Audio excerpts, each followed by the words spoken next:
So, new win conditions, a big baddie, and our true hero of Argos? Sign me up.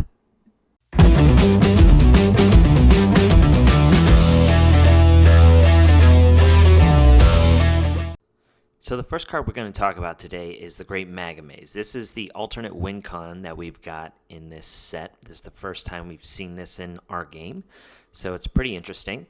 It's a 3-cost augment, and it reads, you can only control one the Great Amaze. This card comes into play with 5 maze counters on it, and then you can exhaust it, and if this card has no maze counters, destroy it, and if you do, you win the game. So that's how you win, is by getting rid of the 5 maze counters.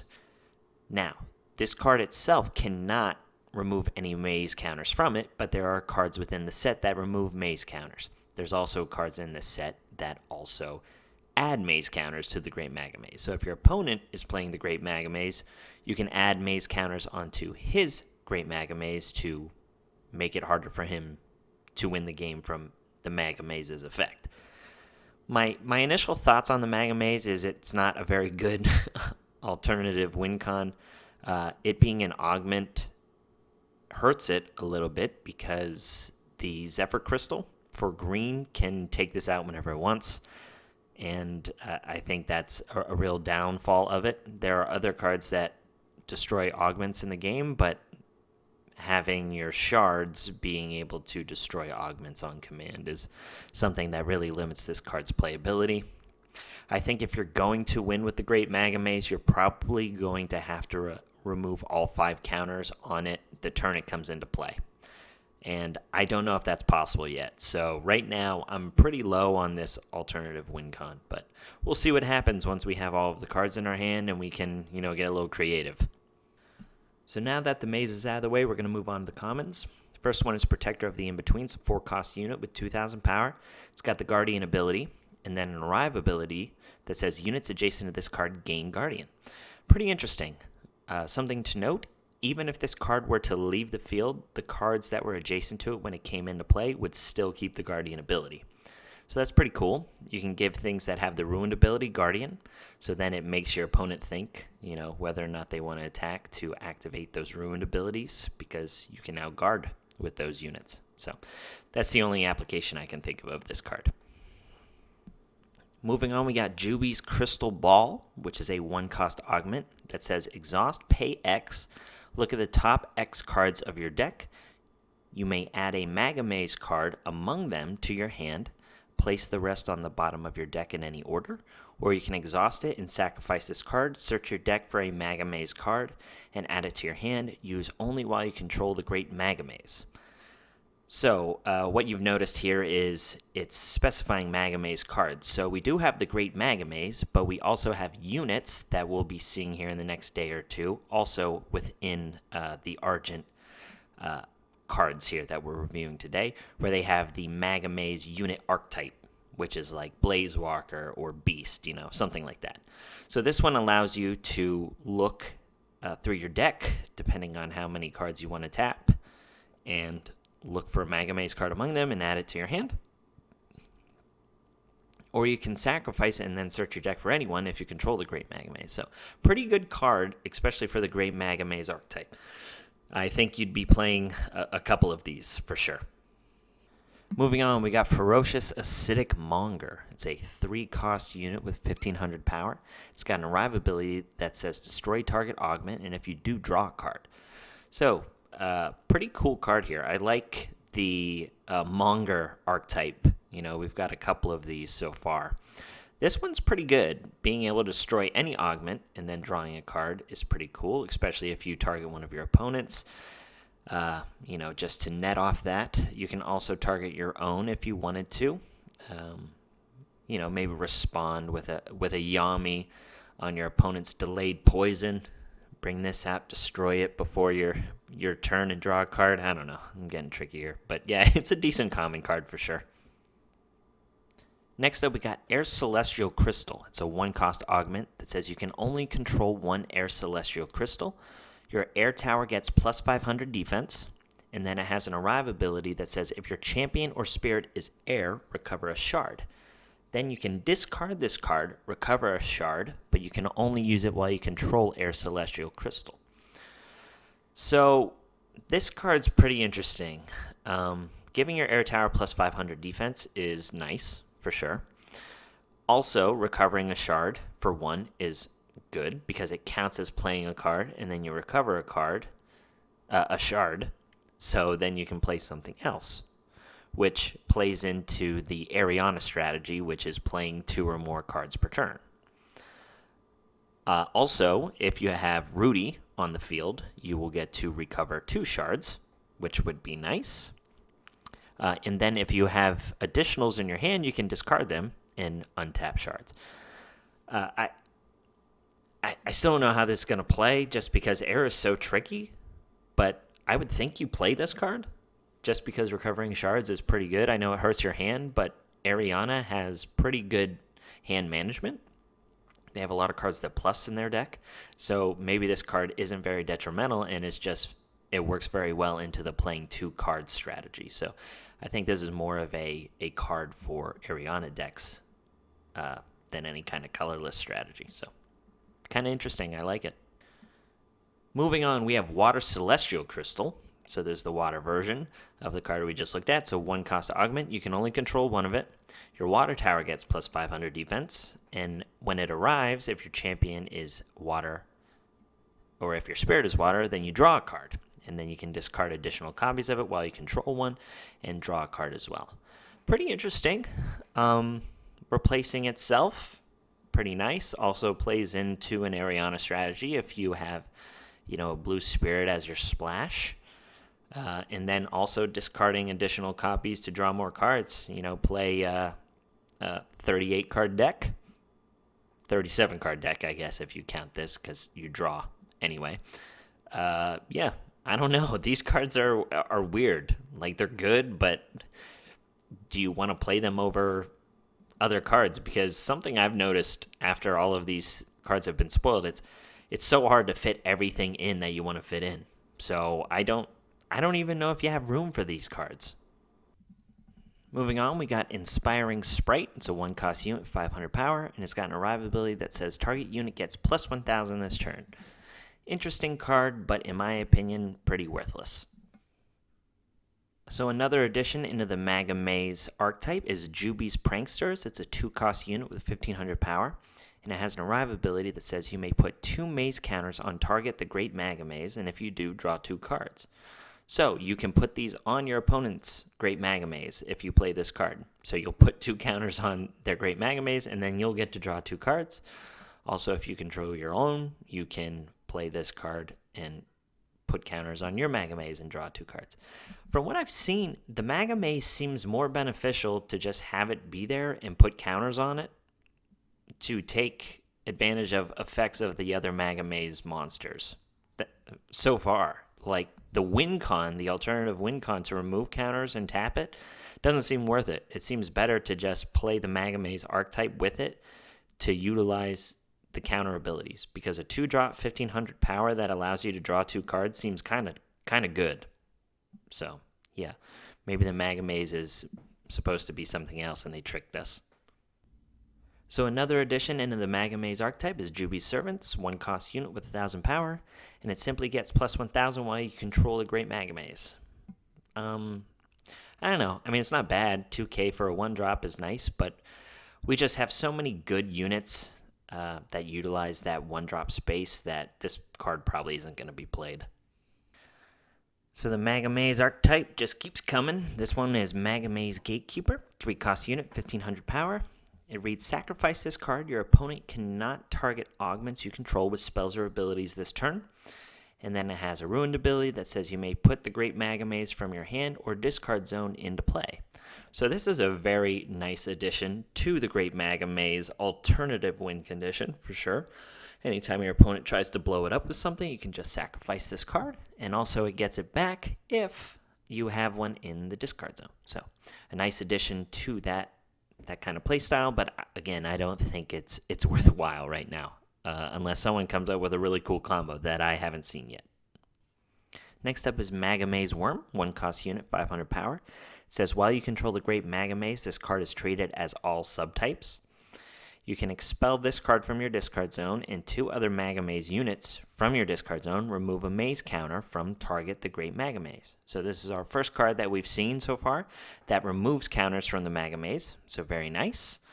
It is interesting that it gains all subtypes, so that could be beneficial for something like the Omega units that we've seen where they require a specific subtype.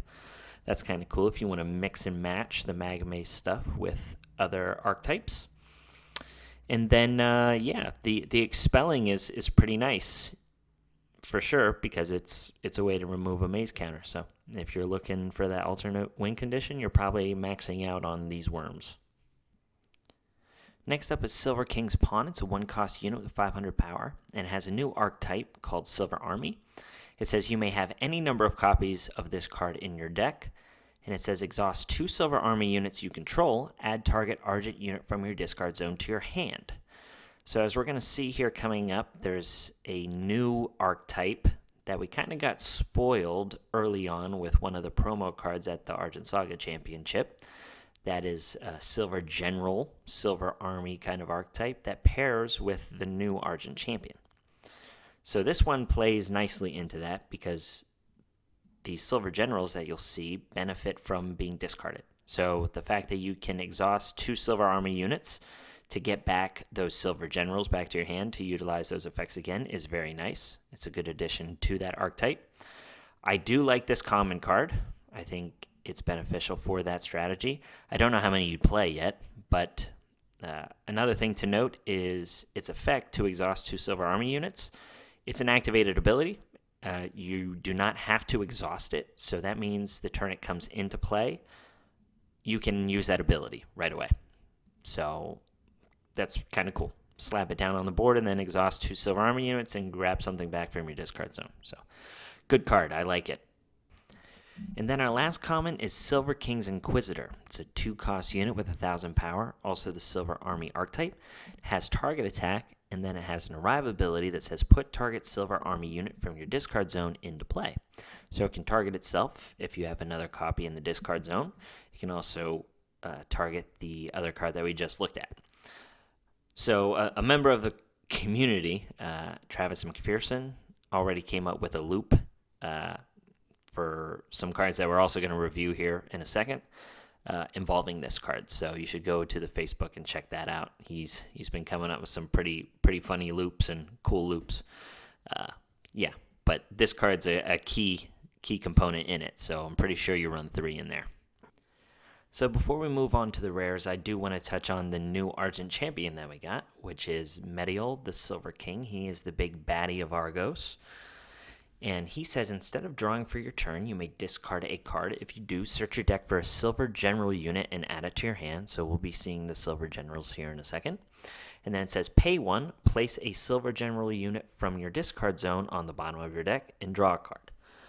Very good champion, for sure, for the Argent color. The Silver General sub-archetype is looking like they have some decent cards in it already. And the champion, it is something to note here that the second effect where you pay 1, it's not once per turn or anything, so as many shards as you have open, you can keep drawing and recycling your Silver Generals. So very nice.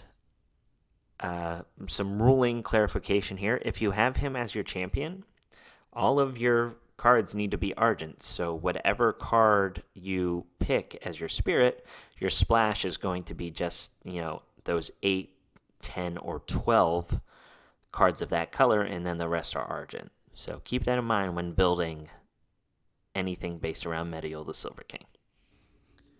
So our first rare is a Silver General unit. So this plays in a Mediol.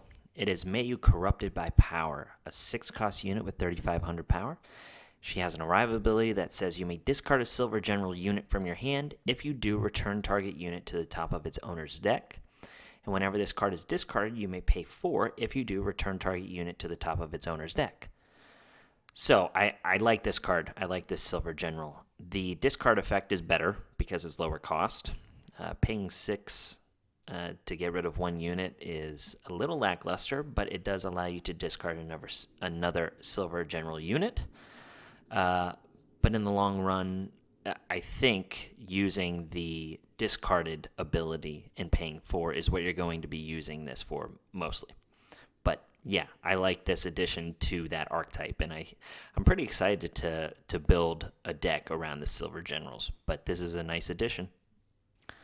Our next rare is Shard Merchant. It's 5-cost unit, 2,000 power, and it reads, whenever your opponent plays a spell, draw a card.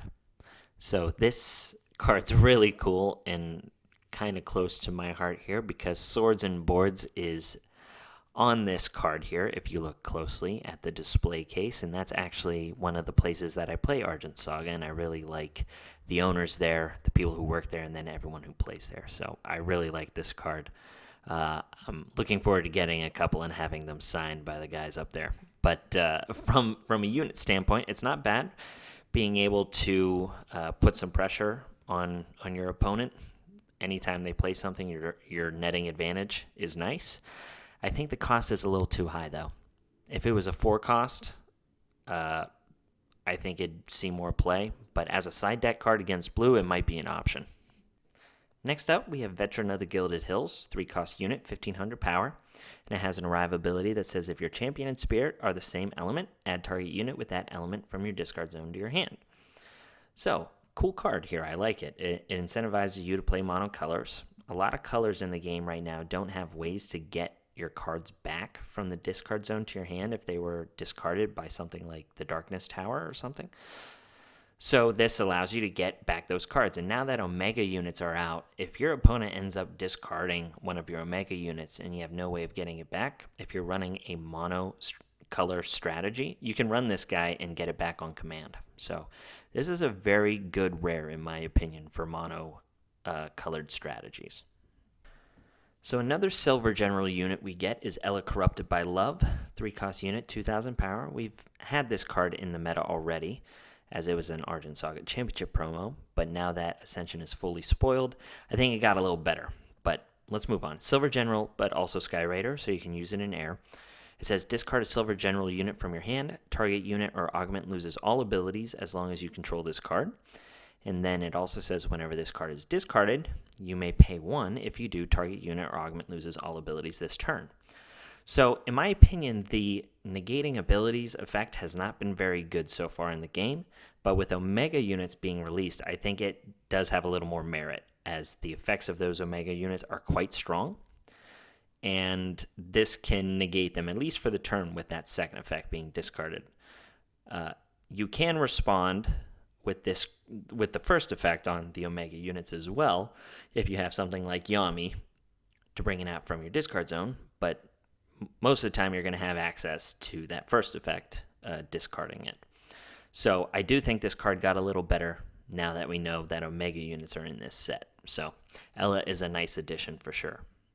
So moving on, we have Ravenous Acidicmonger. This is a card we already have thanks to the Las Vegas Argent Saga Championship, but we're going to go over it again because we're thorough like that. So, it's a 5-cost unit, 2,500 power, has an arrive ability that says destroy up to 2 target augments. If you destroyed at least 1, this card gains quickness. If you destroy 2, this card also gains destroyer. So it's a higher cost unit, but if you can get off that effect by destroying 2 target augments, this can be pretty devastating. Something with quickness and destroyer, but it's rather limited in what it can do, and also most of the augments that you're going to want to destroy, they can be destroyed on command. Stuff like Quorum War Room and Caliber, things like that. But still, kind of a cool card, and if you get it off, hey, good for you. And just something to mention, we did talk about the Great Magma at the beginning of the video, but I did want to mention that it's a rare in the set. So our first super rare is Juby, King of the Magma, or as most of us know him as David Bowie. He is a 5-cost unit, 2,500 power. And he says if you control the Great Magma, this card costs 2 less to play. So he'll cost 3 if you control the Great Magma. And then he has an arrive ability that says you may put a maze counter on target the Great Magma, and if you do, search your deck for a Magma unit with cost 4 or less and put it into play. So very nice card here for sure. And it kind of plays into what I said earlier in the video, where I feel the Great Magamaze is used just for counters to get powerful effects out of the Magamaze archetype. I don't think it should be used as the alternative win con. But Juby is very, very powerful card. He can be played for 3 and net you another card that costs 4 or less. So very nice. I like Juby and all of his labyrinth glory. Moving on, we have Liam, Corrupted by Madness. So 4-cost unit, 2,500 power. He is a silver general, but also a knight. So if you wanted to play him in a light deck, you could. He has the unblockable ability, and his effects read, when this card attacks, you may discard a silver general unit from your hand. If you do, search your deck for up to 2 silver army units and put them into play. Whenever this card is discarded, you may pay 2. If you do, search your deck for a silver army unit and put it into play. So he floods the field with those 2 little weenies that we saw. It's the Silver Knights Army, I think was the name, and then the Silver Knight Inquisitor. So I think Liam is definitely one of the best silver generals, if not the best. He's got some competition with the card we're going to look at right after him, but the unblockable ability is very nice. 4 cost is also very nice, and then being able to flood the field with more monsters, whether he's attacking or being discarded, very cool. I think he's going to be a key piece in the Silver General Medial deck for sure. So here's our other super rare Silver General. It's Rain, Corrupted by Grief, 5-cost unit, 2,500 power. He has quickness. And then he says, discard a silver general unit from your hand, expel target unit your opponent controls, and this card until the end of the turn. He also has another effect that reads, when this card is discarded, you may pay 3. If you do, expel target unit until the end of the turn. So a lot of things to unpack here because some certain rulings came out that make this card super good. First of all, 5-cost quickness, never a bad thing. The second thing is discarding silver general unit. Always nice to have that access for this archetype. And then the fact that he expels himself and a target unit is important because a ruling has come down that if an Omega unit is removed from the field, it does not come back onto the field. So if you blink it with Rain's effect, if you blink that Omega unit from the field, it will not come back. So that makes this card really good. And then the second effect to blink any card, right? It can be yours as well, is super important because cards like Jamail and Celestial of Genesis, if they are blinked, they say when this card is removed from the field, banish it. They'll actually come back. I don't fully understand that, but it came directly from the Amicon team. So, yeah, this card's super good, and it definitely is played in 3s in the Medial archetype because it's pretty darn powerful. This is the first look that we've had at the blink ability where you remove some and then bring it right back. So, very nice. So, moving on now to the Argent rares, we have Medial Celestial of Ruin. It's an 8-cost unit with 6,000 power.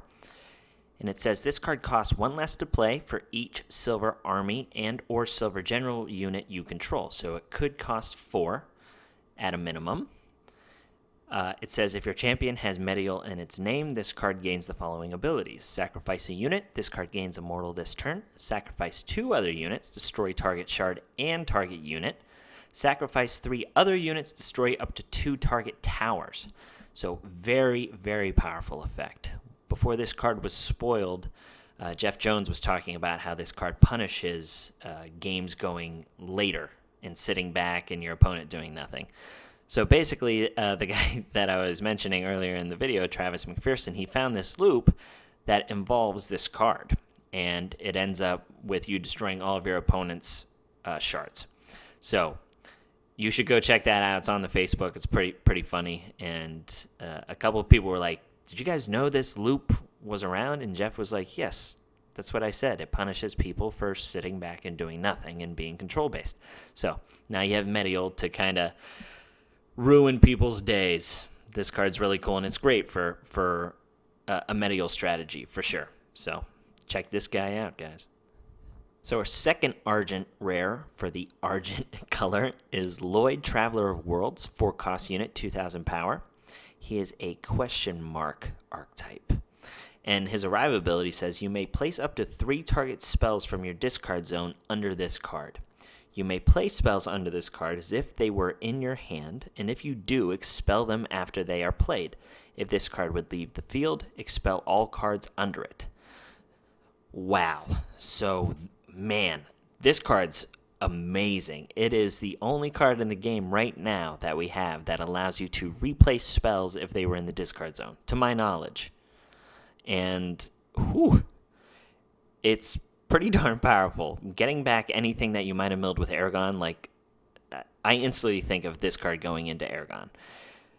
Because nothing sucks more than milling, treats or your Omega Magic Yamis or Ghostly Demises, and this guy gets them right back. They will be expelled afterwards, but you weren't using them anyway, so his downside really isn't a downside. And also, he doesn't get expelled. He goes back to the discard zone. You just expel the cards that are underneath him from his effect. So, yeah, this card's really, really good. I really like this card. So our last Argent rare is Carrier Mecha Chiari. It's a 0-cost unit with 500 power. It's an Omega unit and a Mecha archetype. So the Mecha archetype was introduced in Revelations as kind of a fan favorite out of there. And now they get more support, which is always nice. So you place this on top of one of your Mecha units. And then its effect reads, exhaust, choose one, search your deck for a Shard Mecha unit, and place it under this card. Or put into play as many Shard Mecha units as possible that are under this card. So very, very cool effects. Remember, Omega units can tap themselves the turn they come into play. So as soon as this is placed on top of a Shard Mech, a Mecha unit, you can exhaust it and activate one of those abilities.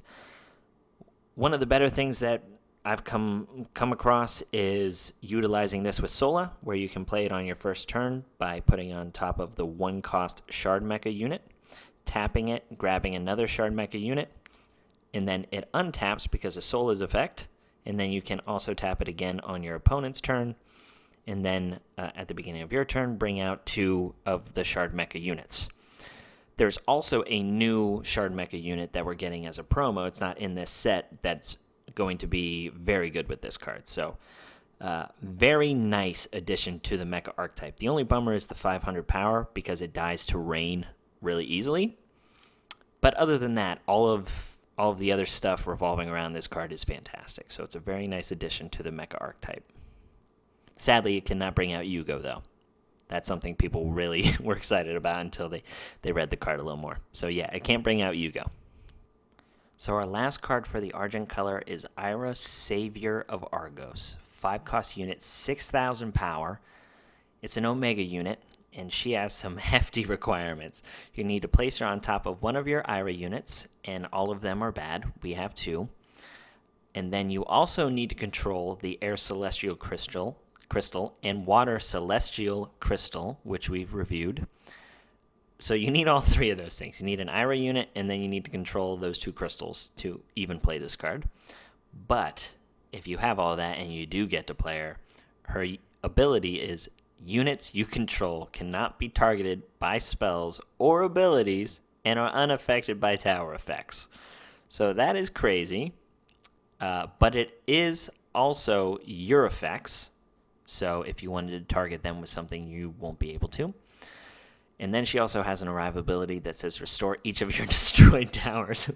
So basically it's a reset button. This card is crazy. Obviously it's very hard to get out, which is good because the effects are nuts. But it is pretty cool. I don't know if it would ever be a competitive deck just because the requirements are pretty tough.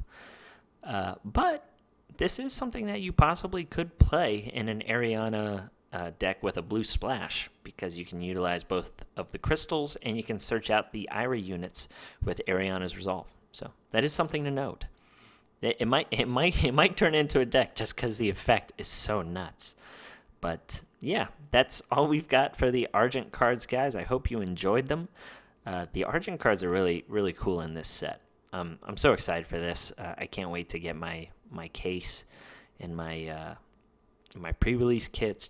I'm just so excited to start opening stuff and building. But anyway, let me know what you guys think. Like, comment, subscribe. Zeppelin out.